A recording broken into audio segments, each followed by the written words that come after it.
Iowans head to the polls in 8 days for who they want to see on their school board and in city council. While these issues school board races are facing are nothing new, political experts say the issues candidates are tackling as well as the growing competition on the ballot stand out this year.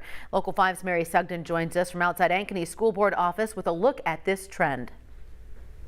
In this election cycle, we've seen the state's highest leader endorse a school board race candidate. She's a friend. I aligned with where she's at because I do believe that.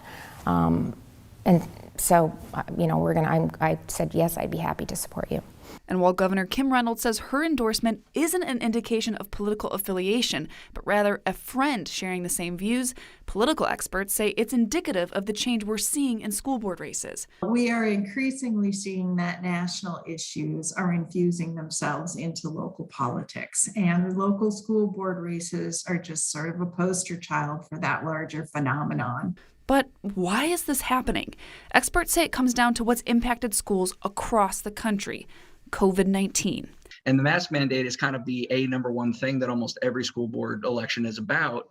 And that kind of came down from like a top-down nationalized political conversation. Instead of focusing on issues like funding, personnel, or curriculum, traditionally nonpartisan topics, the focus has shifted to mask mandates and vaccine debates. We now see that school boards are confronted with really different kinds of issues, and ones that have become divisive along partisan lines. And while races may be more contested and filled with much more debate, experts say it's important voters focus on which candidate has their students' best interest in mind. Controversial topics come and go, but at the end of the day, the board still has a continuing responsibility to meet the needs of the community and the students that they serve.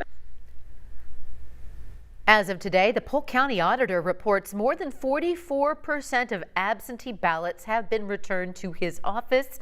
Those ballots aren't due into your county auditor's office until November 2nd. They have to be received by 8 p.m. election night, otherwise they won't count. That's new this year after the Republican-controlled Iowa legislature voted to reform Iowa's election laws. Postmarks before Election Day no longer count. The city of Johnston has a satellite voting location coming up tomorrow. That'll happen at the Crown Point Community Center. This is your chance to vote in person early ahead of November 2nd. And 3 more things to remember. Polls are open until 8 on the 2nd. That's 1 less hour than before. Keep in mind, you're also now entitled to 1 less hour away from work to vote, down to 2 rather from 3. Both of these changes are due to the new election laws. And lastly here, you can find your polling location by heading to sos.iowa.gov.